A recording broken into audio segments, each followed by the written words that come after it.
Employez cette facilité, je vous conjure à m'écrire souvent et longuement. Enfin, monsieur, ayez pitié de moi et ne me laissez pas périr d'ennui.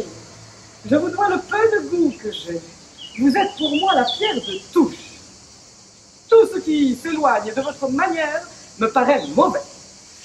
Ce cœur est plein de vous, il est continuellement sensible à votre état, comme à votre mérite, et vous sera attaché tant qu'il battra dans mon faible corps.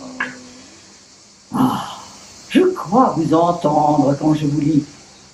Jamais personne n'a eu l'esprit plus vrai que vous. Votre âme se peint tout entière dans tout ce qui vous passe par la tête. C'est la nature elle-même avec un esprit supérieur. Avez-vous entendu parler de Monsieur Tissier qui, assis dans un fauteuil avec un livre à la main, joue des comédies où il y a 6, 7, 8, 10, 12 personnages? C'est parfaitement bien qu'on ne saurait croire, en le regardant, que c'est le même homme qui parle. J'étais en colère contre vous. Votre dernière lettre m'avait déplu. Vous m'y annonciez que vous ne m'enverriez plus rien. Je ne sais pas si vous avez vu une lettre de moi au roi de Pologne, Stanislas. Elle court le monde. C'est pour le remercier d'un livre qu'il a fait de moitié avec le cher frère Menou, intitulé « L'incrédulité combattue par le simple bon sens ». Si vous n'avez point, je vous l'enverrai. Et je chercherai d'ailleurs, madame, tout ce qui pourra vous amuser, car c'est un amusement. Vous devez me pardonner si je ne vous ennuie pas aussi souvent que je voudrais. Vous savez que j'aime m'entretenir avec vous, que j'aime passionnément votre esprit, votre imagination, votre façon de penser, l'insolence de faire bâtir un château dans le goût italien. Dans un autre, j'ai fait une salle de comédie. J'ai trouvé de bons acteurs.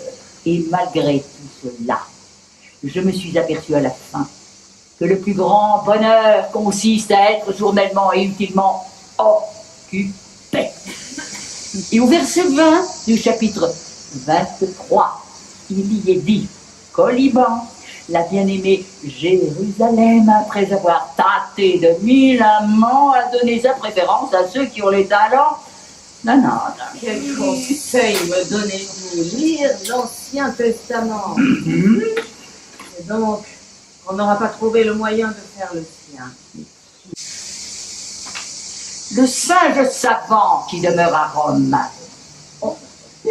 s'est avisé de canoniser non seulement Madame de Chantal, à qui Saint François de Sales avait fait 2 enfants, mais il a en plus canonisé un frère capucin nommé frère Cucuffin.